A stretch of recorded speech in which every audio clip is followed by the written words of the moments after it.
I've been attached with the feeling of waking up with you by my side.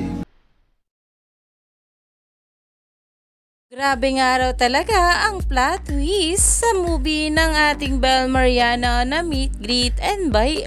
Kaya naman panoorin nga raw ito para malaman natin kung ano ito. Pero ito na nga guys sa pag-uusapan natin. Dahil talaga namang ito nga sila Papa P at Bel Mariano ay sobrang close na nga talaga sa isa't isa. Dahil grabe nga rin talaga ang nabuo nila dito na friendship. Kasama pa ang ibang cast ng Meet, Greet and Buy.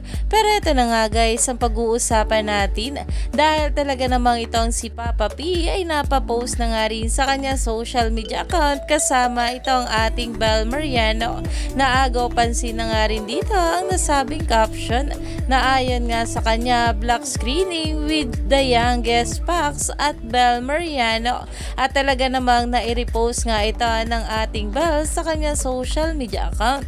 At dahil nga rin dito guys ay talagang umani nga agad ito ng maraming komento at alam naman natin dahil nga sa movie na ito ay marami nga talagang namuon na alaala at friendship na kung saan ay talaga namang pinag-uusapan na. Kaya naman stay tuned lang tayo for more update nila Donnie at Bel sa mga susunod pa na yuda.